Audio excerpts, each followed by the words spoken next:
Welcome to Brainwaves and Breakthroughs.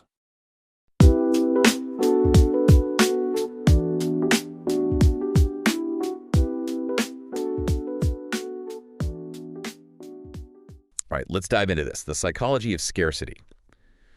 We got some fascinating research from you guys on how, I guess when you feel like you're lacking something, time, money, whatever it is, how that can really kind of mess with your head and like your choices and stuff. Yeah, I have a feeling this is going to be one of those deep dives with a lot of aha moments. absolutely. And I think, scarcity is something that we all experience. It's a very human thing. Right. But what's really fascinating is, I think, by understanding it, the psychology behind it, we can maybe make some better choices, Yeah. and not be so controlled by it. So one of the studies you sent, get this, show that scarcity can actually change how our brains work.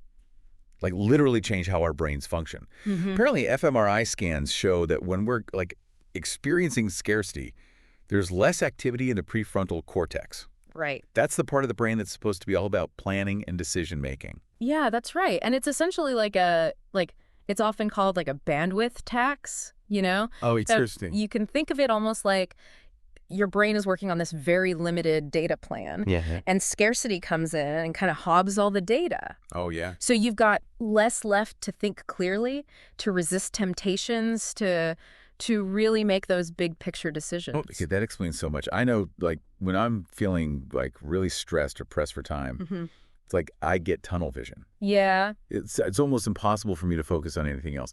Is that like the bandwidth tax in action? It very well could be, Yeah. And I think it's almost like our brains are kind of, they're wired Yeah. to prioritize that immediate threat of scarcity, Right. even if it means we're, neglecting things that are important in the long term. Right. And this actually makes a lot of sense if you think about it from like an evolutionary perspective. Back in the day, if food was scarce or shelter was scarce, Yeah. you had to focus on getting those basic needs met first. Right. Survival. It's so fascinating how these like ancient survival mechanisms are still at play. Right. Even though now the threat might be something like, Mm-hmm. like a overflowing inbox or a looming deadline. Yeah, absolutely. But okay, so we've got this bandwidth tax limiting our brain power. Yeah. And then we've also got like our attention just like laser focused on what we're lacking. Mm-hmm. What is it about scarcity that has such a strong hold on us, like psychologically? Well, there's a few theories that can help explain this. Yeah. One of them is loss aversion, which is basically this idea that, we feel the pain of losing something much more intensely than we feel the joy of gaining something of equal value. Right. So when we're in that scarcity mindset, we're hyper aware of what we might lose. Right. And that fear really drives a lot of our decisions. And this can lead to some really, counterintuitive behavior. Yeah. So one of the sources that you sent in, I believe it was talking about this study where participants, they were more likely to actually hold on to like a depreciating asset. Right. Even when selling it was like the more logical choice. Wow. Simply because they didn't want to experience that feeling of loss. So even if we know something's like a bad investment, we'd rather just like cling to it Yeah. than risk losing it. Yeah. Interesting.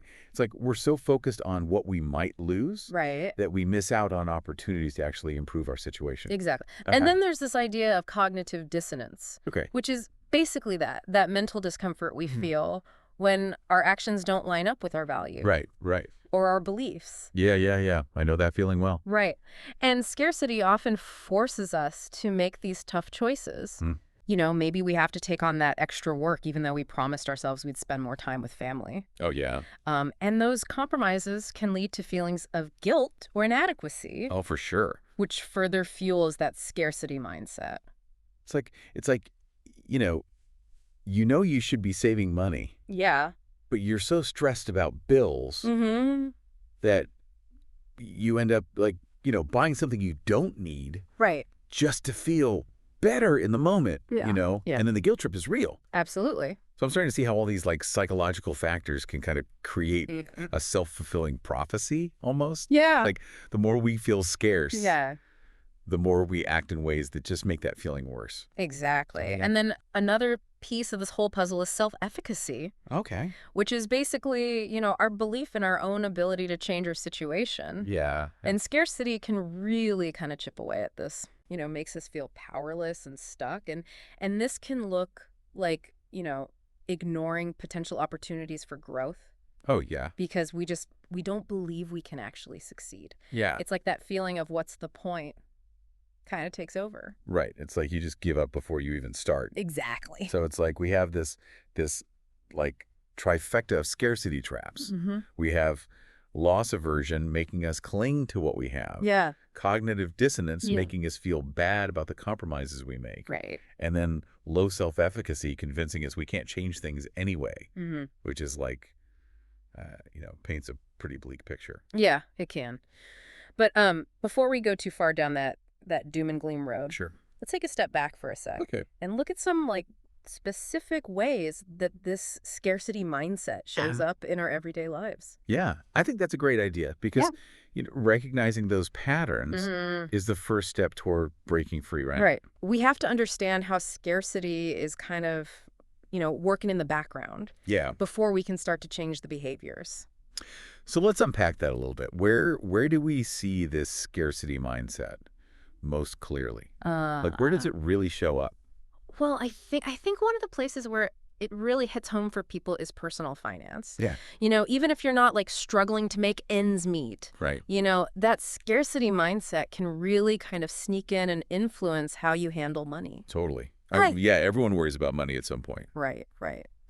So how does that scarcity mindset actually show up in our financial lives? Yeah. Is it really as simple as just constantly feeling broke?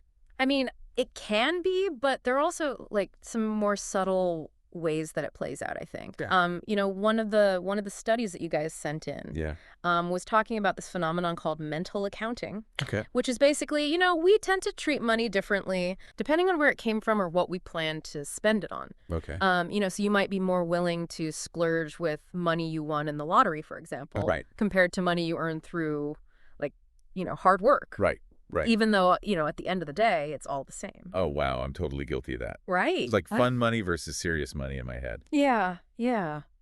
But I guess if that kind of thinking is driven by scarcity, it could lead to some pretty bad financial decisions. Exactly. Yeah. And it's not just mental accounting. Another one of the studies you guys sent over showed that, financial scarcity can actually make it harder to solve problems. Really?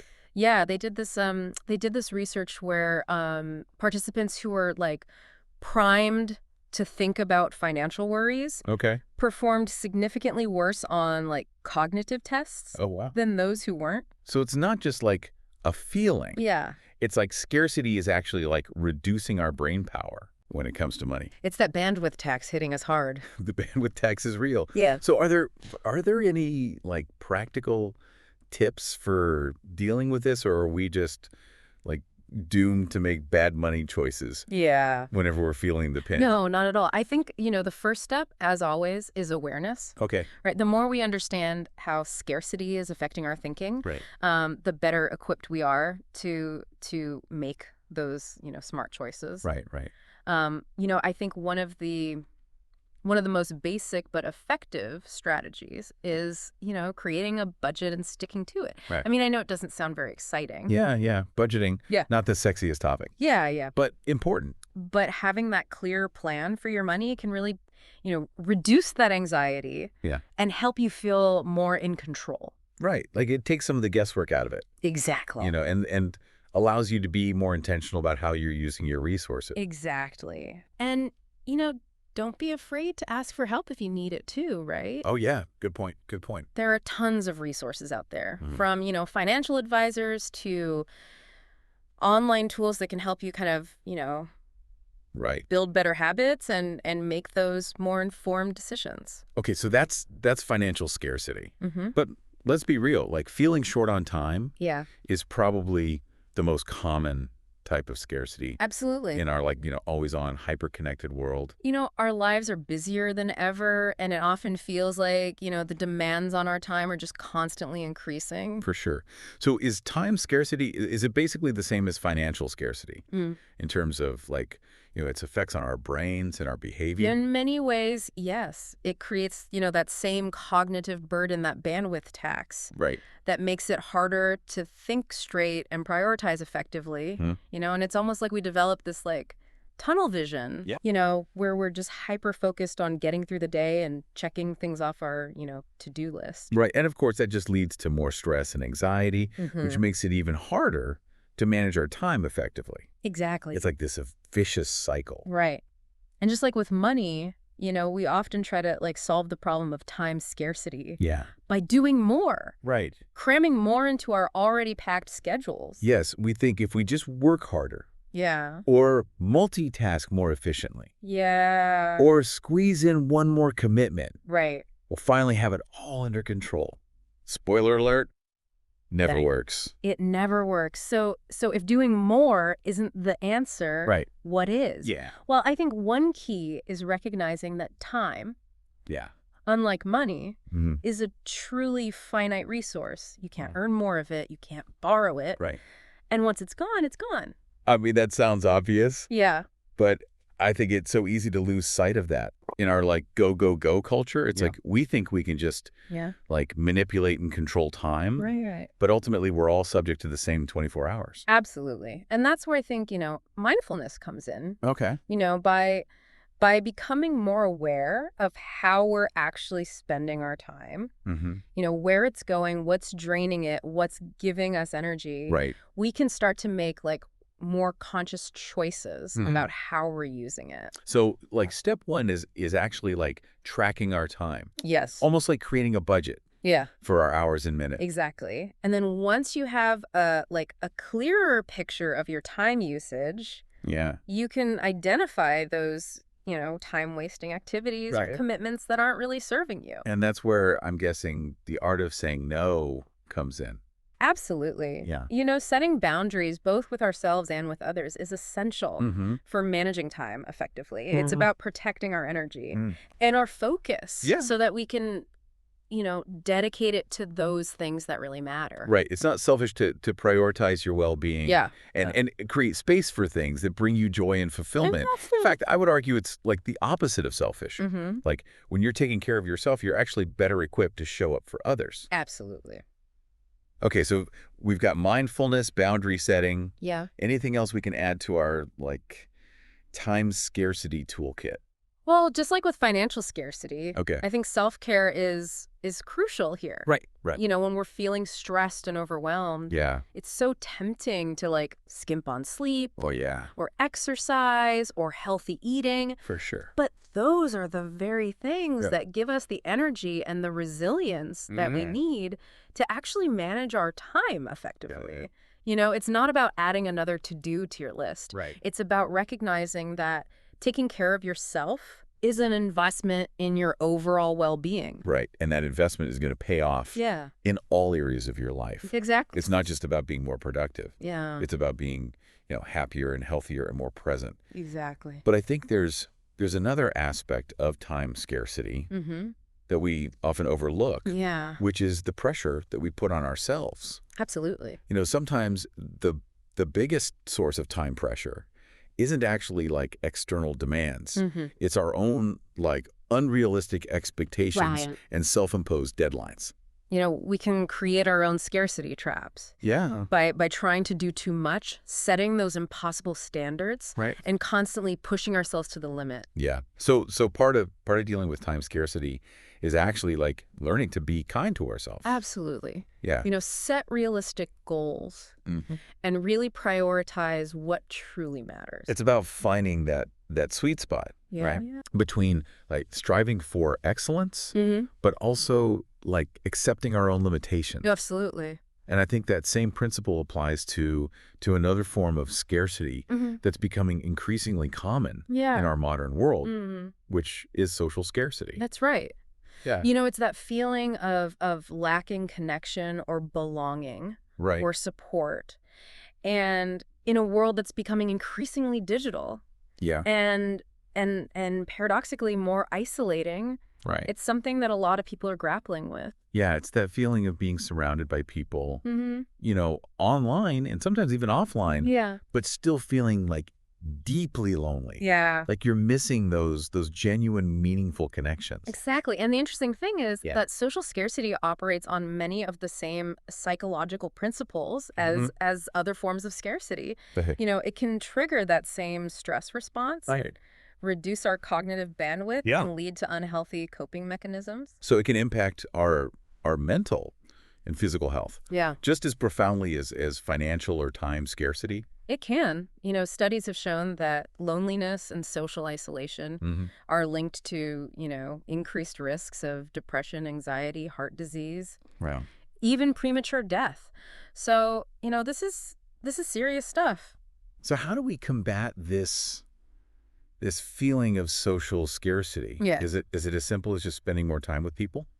I mean, that's certainly part of it. Okay. Making an effort to connect with loved ones, to build those meaningful relationships, to engage in activities that foster a sense of community. Those are all important, but it's not just about quantity. Right. It's also about quality. So like having a few close supportive relationships is more valuable than like a large network of superficial connections. Exactly. And just like with other forms of scarcity, I think, self-compassion is key here. Social scarcity can often lead to feelings of shame or inadequacy or self-blame. Yeah, for sure. So it's really important to, be kind to ourselves, to recognize that we all have that need for connection. Yeah. And to reach out for support when we need it. Yeah, we don't have to suffer in silence. Right. There are people who care. Yeah. And there are resources available to help us navigate these challenges. That's right. And, building those connections, both with ourselves and with others, it takes time and effort. Right. It's about being present, listening attentively, being vulnerable, and showing up authentically in our relationships. It's about nurturing those connections. Yeah. Just like we would, nurture any other important aspect of our lives. Absolutely. It's funny, we often talk about self-care, like in terms of like, bubble baths and face masks and stuff. Right. But nurturing our social connections. Yeah. That's a form of self-care too, Well, right? it absolutely is. Yeah. It's about investing in those relationships that bring us joy and support. Right. And a sense of belonging, because those connections, they're crucial for our overall well-being.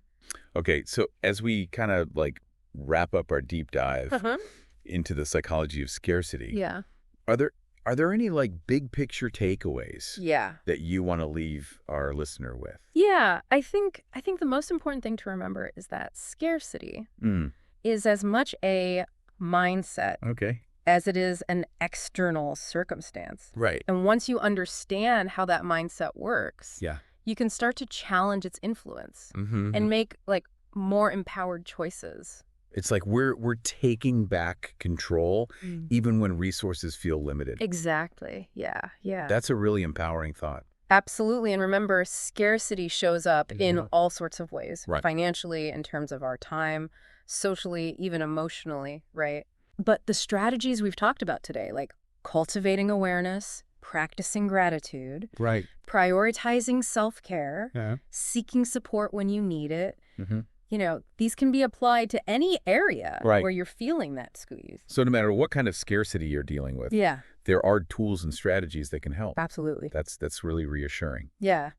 It's funny though, throughout this whole conversation, we've been focusing on like the negative impacts of scarcity. Right. And they're definitely real. Yeah. But I'm wondering, is there ever like a positive side to scarcity? That's a great question. And the answer is yes. Okay. Sometimes there can be. Okay. In certain situations, scarcity can actually be a really powerful motivator. Yeah. It can push us to be more creative and resourceful and resilient. It's like that saying, necessity is the mother of invention. Like when we're faced with limitations, we have to think outside the box and find new solutions. Exactly. So it's not always about like eliminating scarcity completely. Right. Sometimes it's about reframing it as a challenge, Okay. as an opportunity for growth and innovation. I love that perspective. Yeah. It's about finding that balance between acknowledging the challenges, but also recognizing the potential. Exactly. And I think it's also important to remember that scarcity in all its forms is a universal human experience. Right. We all go through periods where we feel like we're lacking something. Right. Whether it's time or money or connection or even just like a sense of peace. That's actually a really comforting thought. Yeah. Like knowing that we're not alone in those struggles, Absolutely. It can make them feel less overwhelming. And it can, it can actually foster more empathy and compassion. Right. Both for ourselves and for others. So as we wrap up our deep dive here, any final words of wisdom for our listener who might be grappling with scarcity in their own life? I would say this. Remember that you are more than your circumstances. Scarcity may be a reality. But it doesn't have to define you. Right. By cultivating awareness and resilience and a belief in your own ability to create positive change, you can navigate even the most challenging times and come out stronger on the other side. That's a beautiful sentiment. And on that note, we'll leave you to ponder your own experiences with scarcity. What small shifts in perspective or behavior could you make to lessen its grip and reclaim that sense of abundance and control? Until next time, fellow deep divers, keep exploring, keep learning, and keep choosing to create a life that feels truly rich no matter the circumstances.